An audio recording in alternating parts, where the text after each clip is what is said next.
J-Moore, the very best reviews. Tell them none can contest, we gon' What's good, everybody? Welcome to the show. Here to break down Power Force Book 4, Season 2, Episode 2 breakdown, and another good episode for the show. It's keeping the show pretty interesting. We're starting to see some of the drama unfold. We see Tommy being messy as always, starting to keep the drama going, and he pretty much started a war in Chicago. And I mean, I like how Diamond tried to tell him, man, this Chicago, things ain't gonna work that way as he thinks, but we'll see. So anyway, I don't know what y'all think of this episode. Let me know, of course, in the comments. I appreciate everybody for coming through for this early morning review, for this first reaction. And I will have my dang on phone froze. But anyway, I will have my Mosco ready for my, rating, what I think this episode would be at the end. So make sure you stick to the end of the video. Now, one of the things in this episode that was pretty interesting that I liked, kind of fresh on my mind. Of course, this first reaction, just watched all the stuff. So it's one of the last things I saw. But I like when Walter Flynn, he kind of just shut Claudia down. No, he was kind of brutal, and it was kind of tripped out because Vic said, you just like Da. You're just like Da. That's why I can't work with you. Because she did just shut Vic down. You can't do anything right. Just like you and Claudia. You mad? You couldn't even run away right. You tried to run away. That's all you do is run away. Even with Claudia. Can't even do that right. Damn. It cut him deep, didn't more like it cut him deep with that. Like, what? It's the love of my life. She died. We was trying to get away from this crazy life. And you said I couldn't even do that right. Oh, okay. So then, and then he told her she just like Da.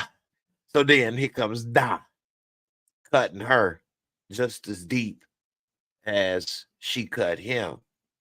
She coming in there. You gonna cut me out of my project? Selling drugs to the Black community is a project. You're gonna cut me out of my project for Vic? How dare you? He's weak. He doesn't have the balls. No, you don't have the balls. You don't have the balls. You don't have it. You may have the balls when you have it, but you don't have the balls. You not be a man. You won't be a man. You never could be a man no matter what you do. You can be the man in the room when you're down in the bedroom, you're down and weak. Barely understand what the hell he's saying. Need a little bouncing ball at the bottom of it. Last week. It basically said, you ain't the man no matter who you lay down with. You are the man with. No, but you're not the man no matter who you lay down with. So I don't know what you do with your project, but you need to get a project paper, okay? That should be your next project. Because you won't do what you need to do. Yeah. I always got to poke my lips out when I do the Walter Flynn impersonation for those that's listening on the podcast that don't see it. That's part of what makes me have a good time doing Walter Flynn. The those that don't do what they want to do, you have to see you don't have any booze or a cook. You don't have either. Cock-a-doodle-doo. You all right? A coca to the two. All right. That make my damn mouth hurt. Poking my lips out all that time. But it make me laugh. All right, let me get to some of these comments. I appreciate everybody for coming through. Damian Kenny, first in the building, one of the J1s. Appreciate you, my brother, my girl, my sister from another mister. Barika B. Halat, appreciate you for coming through as always. Damian Kenny, you said digging the hoodie. What brand? Who makes it? Oh man, this is one of my favorite companies of all time, man. So that's say on the side AMG. See, now I'm gonna start wearing some different stuff because a lot of stuff I wear is long sleeve, and in the summertime I'd be too hot, but it's starting to get a little cooler. So a lot of stuff that I wear is mostly long sleeve, but AMG, I'm a big car person. So this is Mercedes. This is bought from the Mercedes website, and this is an AMG Mercedes like fleece hoodie. So that's what that say. AMG on the sides. It's in like some type of little special print, but yeah, AMG Mercedes hoodie and Ralph Lauren hat. I like Ralph. I like to get stuff. Sometimes people say, "Oh, you trying to be fancy." Actually, I'm gonna break it down on some game. When you buy stuff, somebody say, "Oh, you like name brand, or you like that expensive stuff or fancy." Not necessarily. Some people will think, "Oh, you spent $60 or $100," but it's actually cheaper. So if you buy something nice, this how many FUBUs, Carl Kanais, Cross Colors, you name it, have come and go, and all that money is gone, and you can't wear it. But you bought a nice Mercedes, Nike, Ralph Lauren, you can still wear it for 20 years if you take care of it and it ain't out of style. When you buy higher quality stuff, they use a higher thread count so it won't snag and rip easy, and it's pre-washed materials so they won't fade as easy. You take care of the stuff. You might have bought how many FUBUs, Carl Kanais and stuff. Not you, but in general, people that buy that stuff, True Religion, all of that stuff, and then you can't wear it no more. And I'll buy this and I'll take care of it, and it'll never go out of style. There's some things I can break out I've had for 20 years, and some people be like, "Oh, that's nice, this and that," and I'll be like, "Thank you." Take care of your stuff. Get something that's not trendy, and it'll last, and you save money because then you don't have to replace all your clothes all the time. So that's what Walter Flynn would do. So I suggest you to do too. Dame Dollar, you say Walter Flynn. I have no time for the shite. I have no time to buy new clothes every new time. It's too much shite. It's too much work to do. It's too much work to do. I buy the clothes, I take care of it, and I don't have to buy over and over to do too much. But that shite. Shout out to Savannah Rivers Amore with the first super chat of the day, coming through with the support. I appreciate you. Definitely appreciate every little piece of support that I get, whether it's for people watching, because truth be told, we could all be doing something else. So everybody that watch, I always appreciate. Thank you. You could be watching HBO. You could be asleep. You could be watching anything. So anybody to take the time to support, watch, whatever the case, thank you. I appreciate it. Definitely. And if you subscribe, you're a real one. Anyway, what up, Monica? What's up, girl? How you feeling? Robert Howell, what's up, big dog? Appreciate you. You say Jay, please hit us with business casual attire sometimes. All right, man. I actually got a lot of clothes. I buy a lot of clothes through my life, I should say. I don't shop often. I probably actually only shop maybe once a year as far as clothes. But I do buy a lot of shoes, which I'm actually trying to slow down with because I feel bad and guilty. I actually have buyer's remorse. I don't want to get too far off of the episode of force, but I do have a lot of buyer's remorse with everything. But I found a way to deal with that. I have to talk about buyer's remorse another time, but I'll break it up. I'll switch it up. I got you.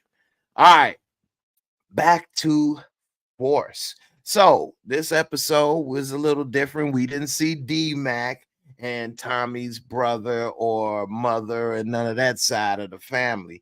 But what we did see is Tommy got shot. What? Tommy got shot? Man, I was surprised. How many of y'all was surprised when Tommy got shot? And then they did a little too much, I think, because they made it look like he was hurt. He laying there, he falling, dropping. I'm like, at first when I saw him get shot, I'm like, oh, it ain't nothing. He'd be all right. And then he falling down, hurt, can't breathe. I'm like, oh, snap. Tommy in trouble. Then they like, just take her inside. Just take her inside. I'm like, wait a minute, take him inside. I'm thinking, damn, they just gonna take that. Then they took the bag. I'm like, they gonna take Tommy money and let him die. But then he like, you looking like an angel over there. Hey, you from where I'm sitting? I gotta pull my shirt down. My belly is too big. Let me pull it down. Hey, from where you look like an angel. Hey, you about giving me that number. What your color eyes? What your color eyes are looking like? Yours look pretty blue. I told you you were going to die. I told you, Tommy. You better leave. You better run from here. Muy rápido. You better move fast, Tommy. You gonna die. I told you. You got a cutie eye. But I give it you the stitchy and you go because you gonna die. I don't like it, the dead man walking. You dead man walking. Tommy like, hey, white boy, let's go. I like when he was leaving. Oh, abuela. Oh, what's up, abuela? That's a dope ass ride you got there. Huh? The black and white is looking good. Who is the white devil? Who is that white devil? You don't put the white devil in here, si Miguel. Pobrecito. You blanquito. White devil. You making sure you don't have it here. Okay, Miguel? Don't worry, Grandma. I kill him real good for you. Okay, that's a good boy. Now, what you wanted to eat, huh? Grandma ain't playing, boy. She's like, hey, you make sure you kill him. Don't worry, I will.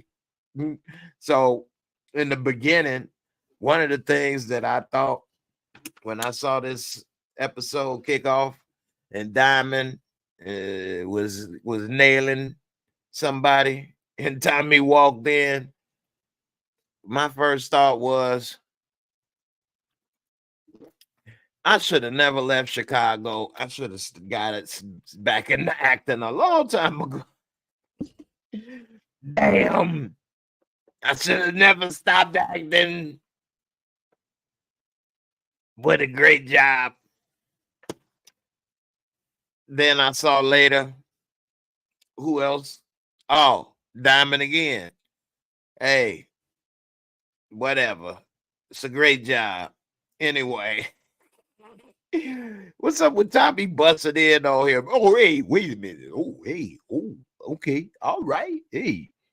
Damn, is you gonna look away or is you gonna give me a minute to finish or nothing? No, I ain't no time to finish. And then he gonna just stop and just start talking business. Hey man, my my gym dog is hanging out over here, man. What you doing? Well, I hit you with this crowbar. Move, man. Hey, man, I don't talk business when, my soldiers at attention. I only talk business with ladies. Hey, dudes, I ain't never had a conversation it's when I was in the middle of the salute with a dude. Hey, man, hey, look, hey. Business will be handled in just a couple minutes, okay? By the looks of things, it may have been fewer than a couple minutes, so you're gonna have to wait. And Shorty ran out of here. Hey, no, he gonna run out of here. Oh no. Anyway, it ain't got nothing to do with if you love the girl or this or that. Hey, man, you didn't cross the line. I don't know how y'all do, but the brothers don't interrupt or conversate with our things out. Anyway, they seem to having some problems, and Tommy trying to bring the awareness and urgency to Diamond about, hey, I handled that. I killed them. Like, man, you wanted to stop me to say that you killed somebody? Like, dude, you talk about ruining the moment, a downer, because he was like this. Then you come with that info. It's like, anyway, now we got a war brewing. It's something that had to be done. Now they know. See, he thinking that, and I'm not familiar with New York, so I can't say too much. But from what I do know about New York, and I'm sure some people from New York will correct me, it's not as gang affiliated as Chicago. Now they have,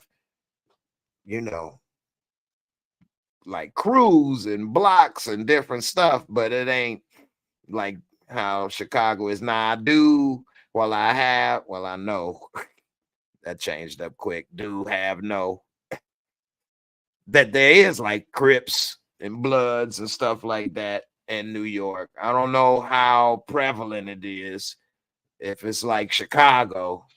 But in Chicago, you can't just do something like that without gang retaliation, which then will create back and forth.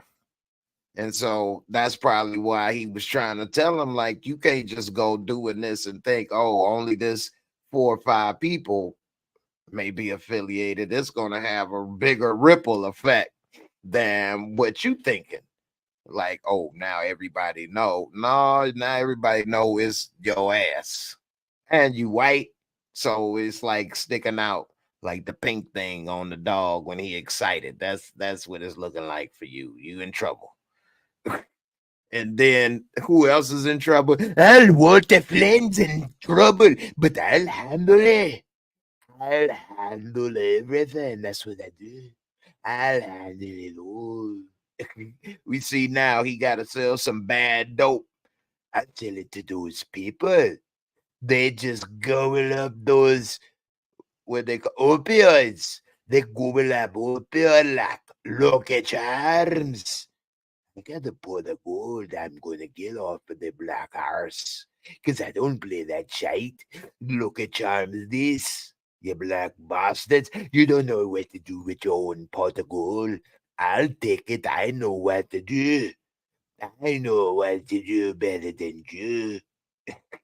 He ain't got no problem selling some damn opioids that ain't no good to black folks. Ain't that something? And he can't even afford it. So he gonna basically risk his own life trying to please this dude at the table.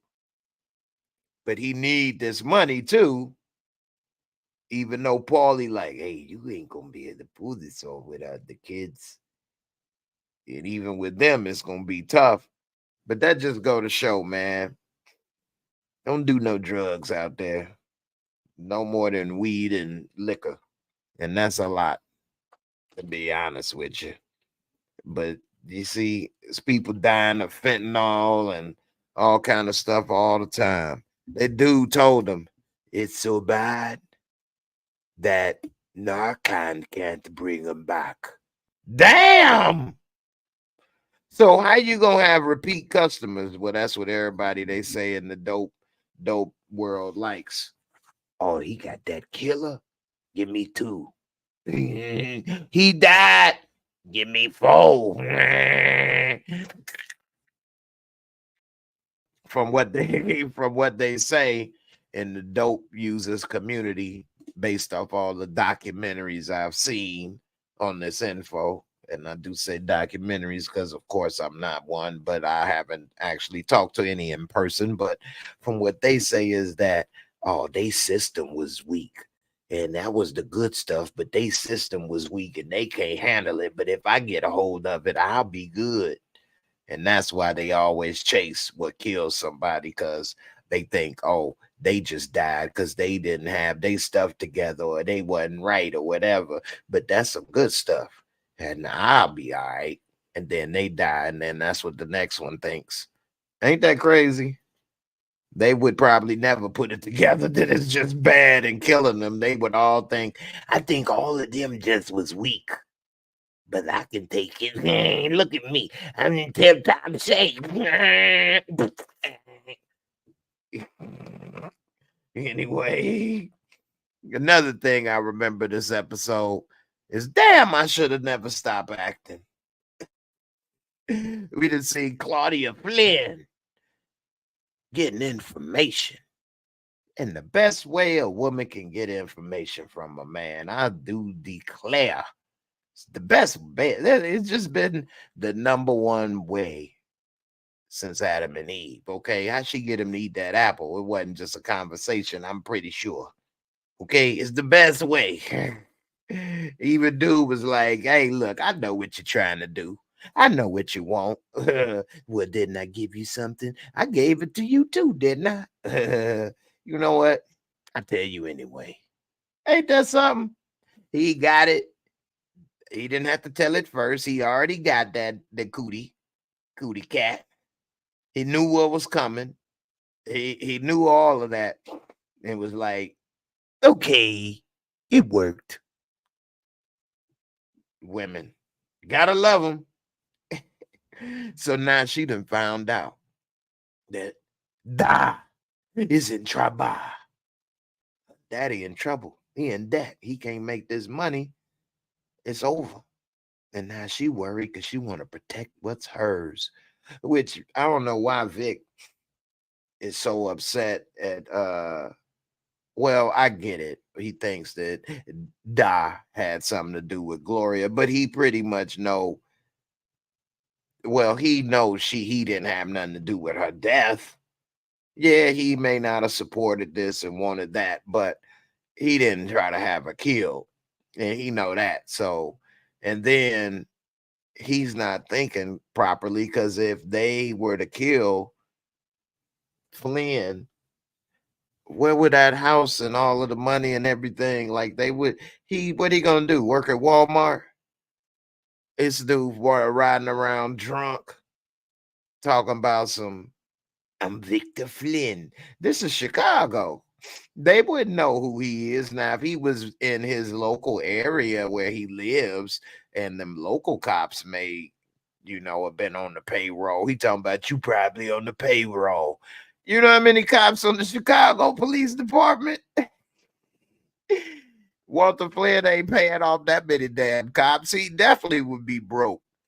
So, no, he would be paying off the cops in his area or where he would be doing something, but he wouldn't be paying off the whole damn police force. This dude was drunk off his ass. But I do like when he was in the damn liquor store, and first thing I thought was, damn, I shouldn't have stopped back now. But she was like, you want a blue job? He's like, who doesn't? But that was so random. Wow, was that random? He just in the damn liquor store and just start drinking the bottle, and here come a girl that wasn't half decent. She was all right. She was half decent, rather say, but I wouldn't necessarily choose that. But normally when somebody say, "You want to party?" in the liquor store, it's more like, "What you doing? You want to buy?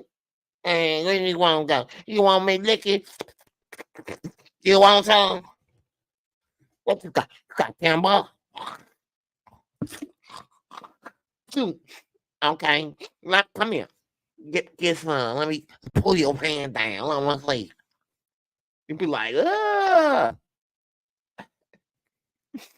So it ain't normally something you want to stick something in.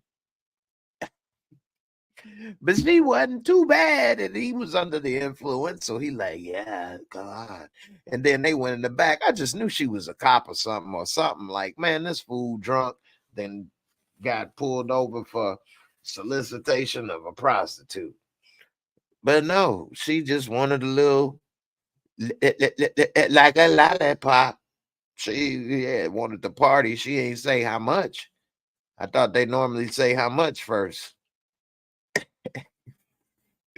Anyway, here come. What you doing in there? You make it sucky in there. What you do? You been long time. You put it in the coochie. You have a kitty cat in there. Oh, you bad boy. That's what. Man, if that didn't make me laugh my ass off hearing that dude bang on the dog say that. He sounded like this one movie. What movie was that?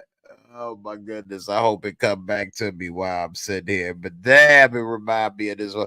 Oh, Ted. It remind me of Ted when he was talking about when he was fighting with the when he was fighting with the duck in the thing. "Oh, you broke up my wall! You break up my wall! Oh, I try to make duck dinner." That's what he sounded like in Ted to me, I swear. Anyway, he came out with the 9 milli like, what? What? Oh, hold on. You didn't have happy ending. Me neither. Oh, our Father, art in heaven. Hey, shut up. Get empty the register. Give her $50. She like, he's hot. I'm surprised they ain't ride off together. They may have been the perfect couple. The new Bonnie and Clyde. I was gonna ride off with somebody else. Guess you're gonna be the replacement. Let's go. Ease.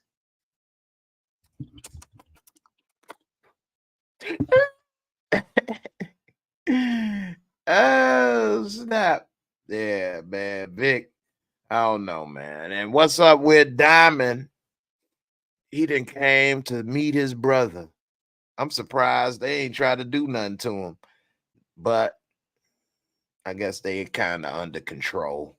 And we saw that they kind of got orders earlier from Janard. He was telling them to kill Tommy on sight. He's like, yeah, they didn't kill. I done forgot that dude's name already. One hit wonder.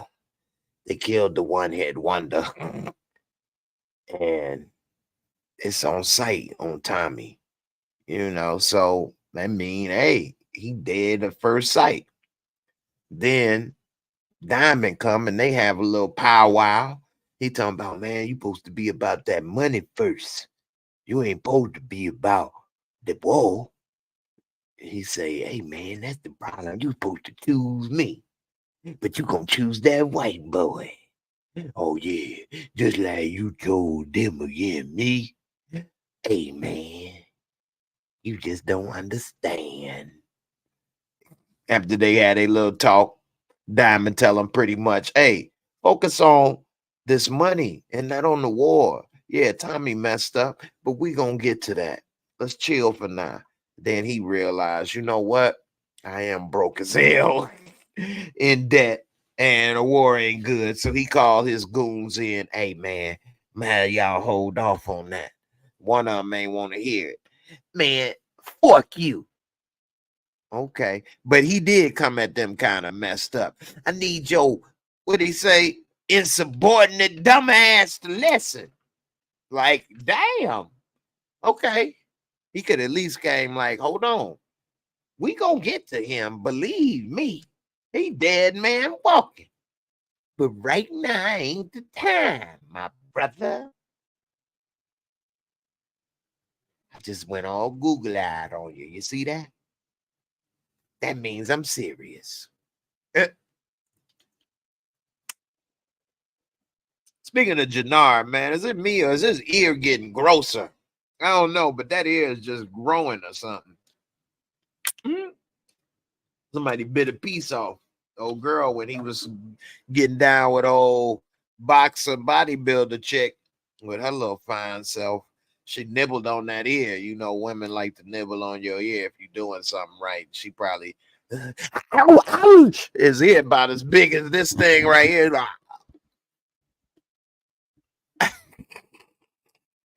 Oh, baby.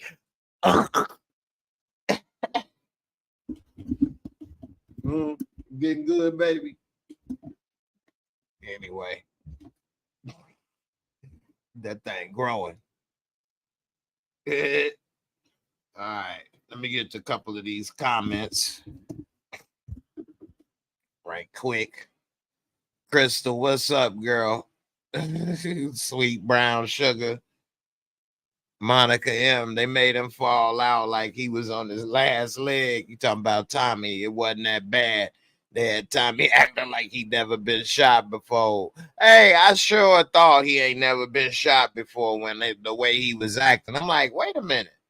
Tommy ain't been shot before? It sure made me think that. It's funny you say that because it definitely made me think like, wait a minute. He up here like he dying.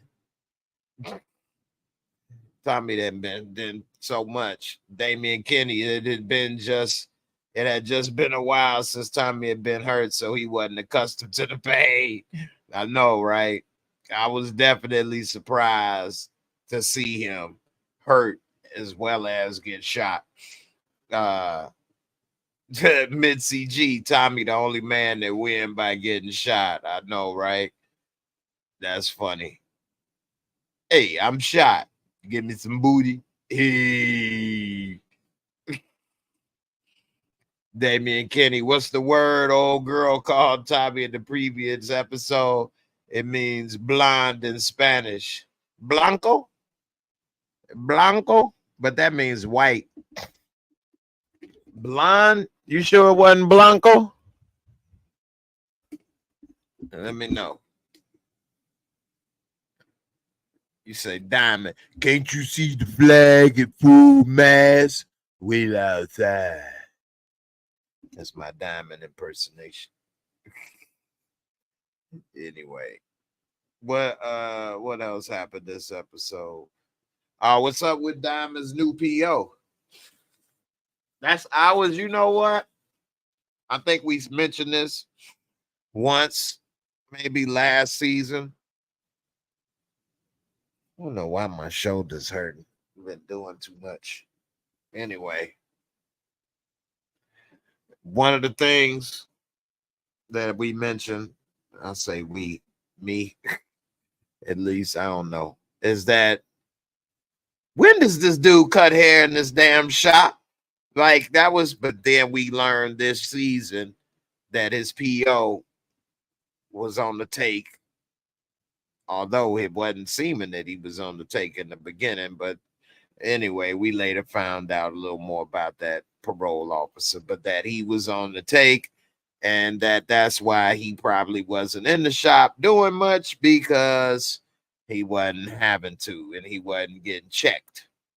But now He got a new PO in town. And dude came in like, hey, man, I need some of that golden joy. Some of that, what they call gold, yellow gold. You know what I'm saying? That green jizz. That's money.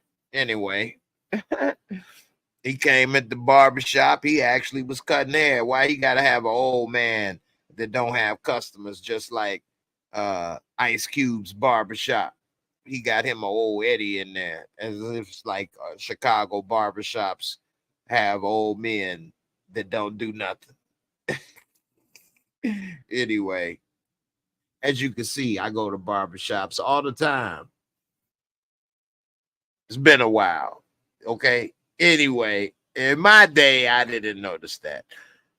Next thing you know, the PO walk in and he like, hey, I gotta wait.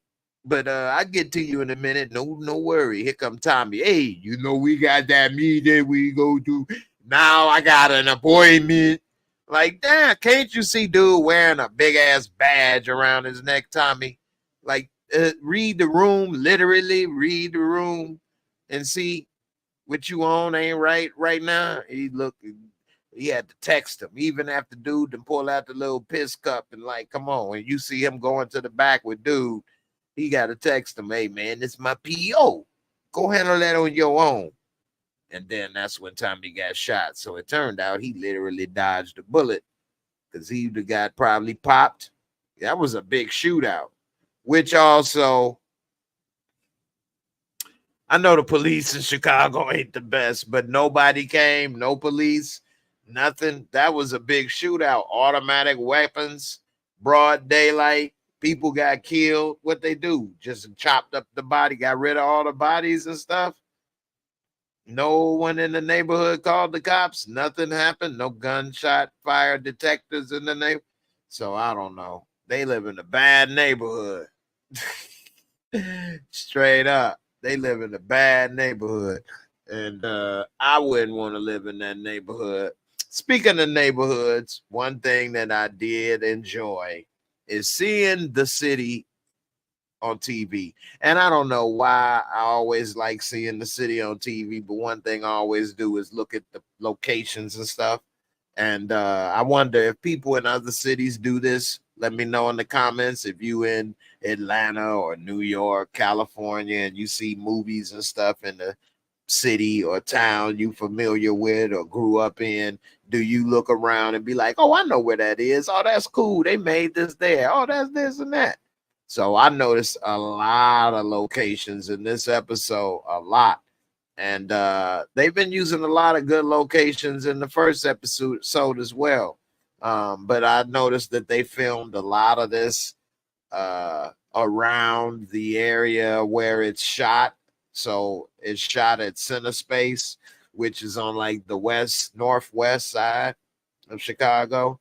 And a lot of the spots that they shot was not too far from there. I can see they did that shootout where Tommy and Diamond set the Serbs up to go to war with the Hispanics, Miguel, because they killed a couple Serbs, took their bodies, killed the Hispanics, and then took the drugs, then left the dead Serbs' body there as if they were dead members that were killed in the hijacking, which was actually a pretty good plan.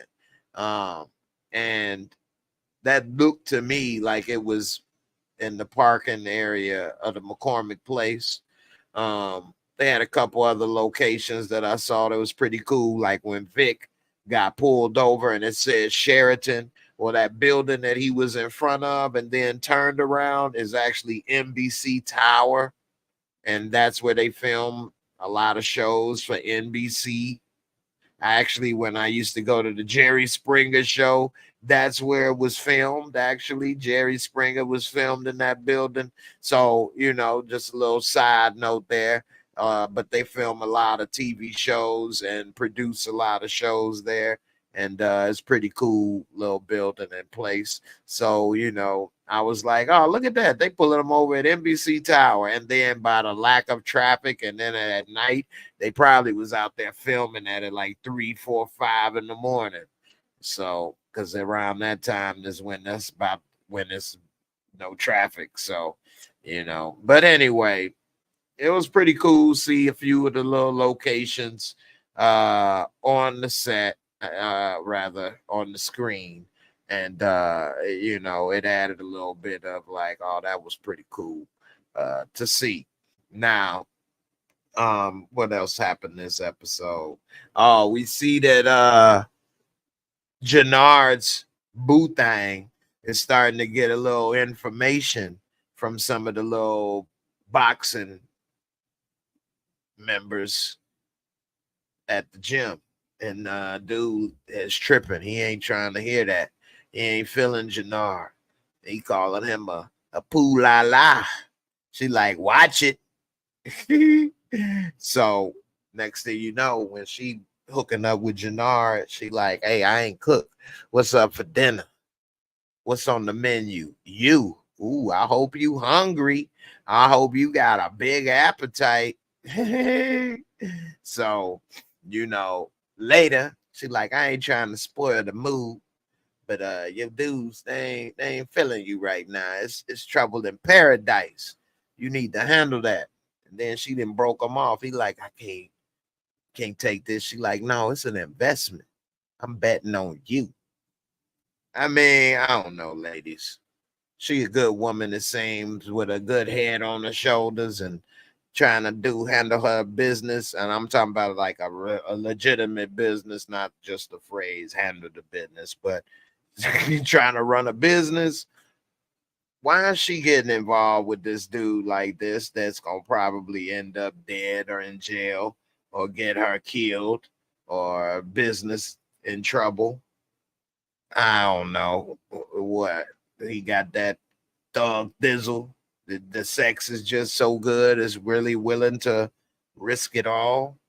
I mean, I've had some good times, but I was never, maybe I've never had a good time where I was risking penitentiary chances, let alone life and death for it. I don't get it. And I don't know what lady I would risk penitentiary chances and life and death over that. I mean, and you was my wife, and we together. It's deeper than just hitting it.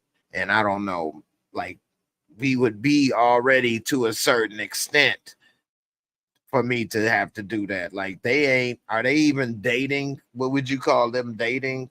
What is this relationship? They what? Friends with benefits? What is this? And she's taking extreme risk for what is this? You know, she might get pregnant by this fool. You know, they never show anybody use condoms on these shows, so I think, you know, I think that's crazy.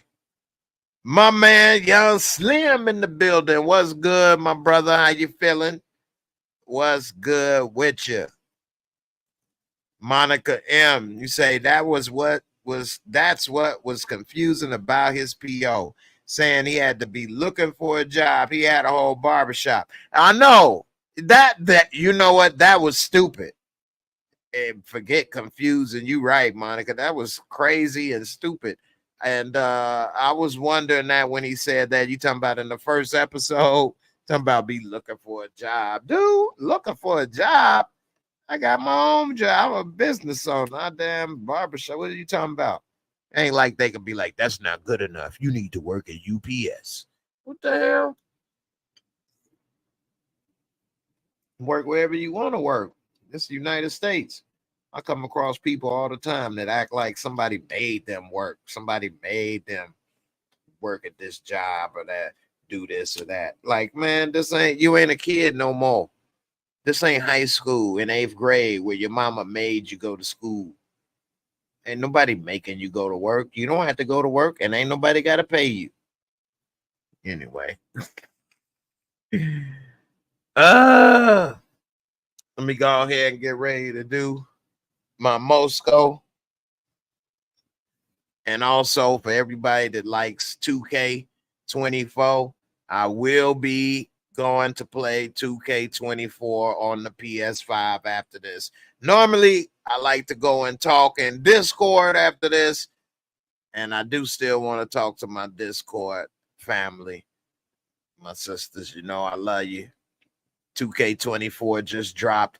I do have, and I've had this channel longer than any other channel, actually. It's my gaming channel, but I never had it really public.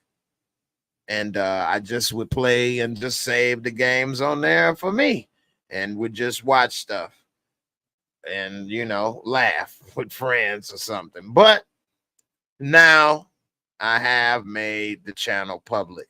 So you can check it out and be able to, you know, see not only those games when I'm live or whatever, but if you actually got some game, hit me up. Maybe I'll let you get beat by me.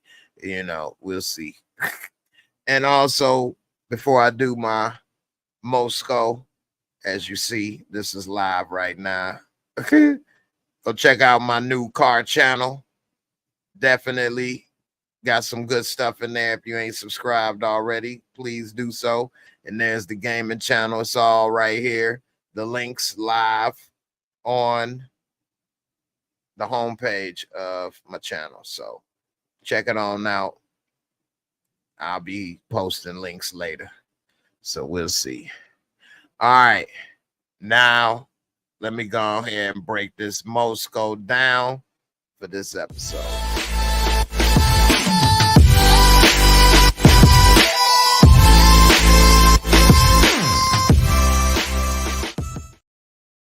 All right. Trying to pull my belly down. Mosco is my rating system. For those that don't know, real simple, 4 categories and 25 points each. Bring you to a total of a 100. You can always drop a decimal point, get a score of 1 to 10. Visual cinematography, of course, they use top-notch cameras, 4K, all of that great stuff. Did they have a lot of unique camera angles? Did they show a lot of great scenery and different things like that? No, it wasn't a lot of great cameras angles. The scenery was great to me, being from Chicago, seeing a lot of the locations and things that they did. I thought it was great, but taking aside my own personal thoughts, probably to everybody else, it probably looked like average and just seeing the city. Maybe nice city, but just seeing the city. So for overall, I will give it a 20 out of 25. Storyline, plot, still interesting. It's pushing the story along. Diamond, we learned also, has got some type of secret relationship with a PO or some type of correction officer. Because remember, she walked in while he was in the barbershop and put them cuffs on him. And then she got a little booger sugar problem. So what will that lead to? Anyway, I thought that that was a good, interesting thing a lot of people didn't pick up on yet or maybe notice. And it's a reason why I may be bringing that up. Anyway, overall, the storyline and plot was interesting. It got me interested. I like this episode. I'm going to give it a 22. Wasn't the greatest, but it was above average.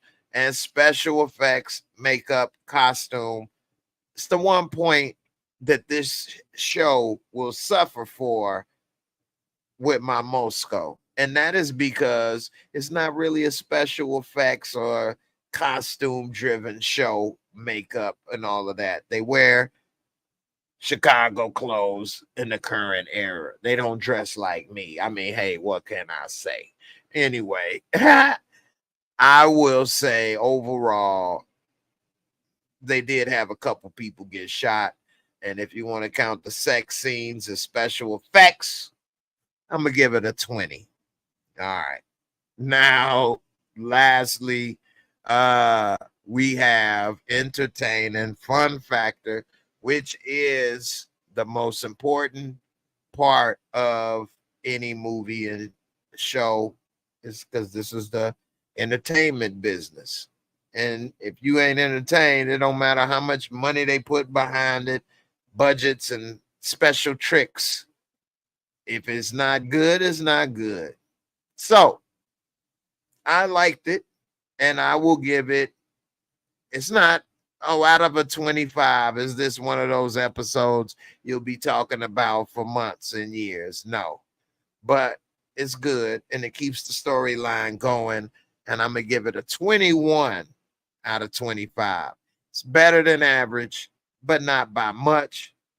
But hey, still not easy to be as good as average. And so overall, I give this episode an 83 out of 100 on the Mosco, which would be equal to a B, almost a B plus. I don't know. What would you rate it? I rated an 83. Let me know in the comments. If you rated it up to an 85, I wouldn't trip. If you said it was 80, I can't say too much. If you say 75, I think it was a little better than that. Okay. Anyway, definitely good episode. It had a couple things that I saw that, from what I know, I thought, oh, wow, that was interesting to see how they put that together. Okay. Oh, okay. Now I see what they was going to do with this and that. Okay. So, you know, I like it. It's good when you watch certain things, even when, especially if you person in my position, I'm not no type of star, nowhere near, then that means you don't know too much.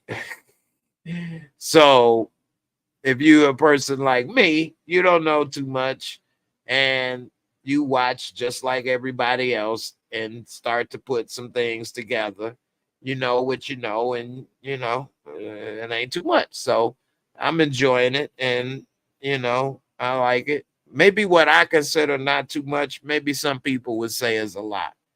But if you know how big something can be, then you probably wouldn't. So that's why I say I don't know a lot, because I know how much goes into it and how big, 10 episodes and all the moving parts are. So that's why I never claim to seem to know like I know a lot, because I don't.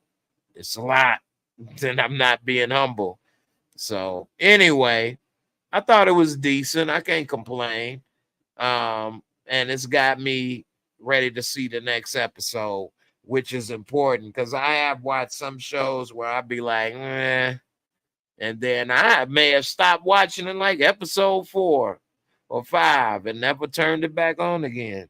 It could have gotten better. I don't know. I stopped watching. It was kind of like, eh. So it's important for an episode to keep you going and moving the story along, so that you still are on the hook, wanting to know what happens next with these characters. And I think that was accomplished. So, we'll see. Now, this was another thing that I was wondering, how did this happen? So, Tanya, that's a great point. You said it was nice to hear Julio's name come up, and it was nice. But then when you think about it, how the hell did this happen? Julio been dead for years. He died in like season, what, 3 or 4 of Power? So I know, it probably all happened last month, technically. I got you. But damn, they shouldn't have did that. Because if Julio's been dead, even if it was all happening just a few months ago, which I still think is hard to swallow. But what I'm talking about is, for those that don't know, so the first series, Power, with James St. Patrick, was said by Courtney Kemp to have happened in like a month or two. I know we thought them first. I know this was said around season 4. So those first 4 seasons take place in like a month or two, which those people live an action-packed life. And so let's say the next 2 seasons are only in the next couple of months, maybe. I can't remember offhand. It's too early in the morning. So then let's say Julio's been dead for 6 months, which I think bringing this up will make a person start to think, wait a minute, if he's been dead for 6 months to at least a year, how did he know that Tommy would move to Chicago? And how would somebody know to connect and do this and that? And then they know it's just a lot. So I liked when I heard that, but then I was like, Julio, man, he got killed so long ago in the Power universe. You know how much happened since then? So it's TV. But hey, it is what it is. But hey, I liked Julio and I missed him. Hey, but shout out to why I can't remember his name right now. Ramirez. I can't remember his name. It's too early. It's so early, it's late. I apologize. But he's had a pretty good career and been on a lot of good shows since then. It was one show with the airplane that landed like years after it took off that I was watching, Arrival or Departure or something. I can't remember. It's on Netflix. That's a show I was in like season 2 or 3 or something. And I don't know. I must have hit an episode or 2 that I told y'all that to be like, and I never finished it. So, hey, you can come across that sometimes. All right. I'm up out of here, y'all. I'll holler at y'all on the next one. Deuces. Y'all be safe. Check out my other channels, please. Subscribe. And I'll see y'all on the next one. Peace.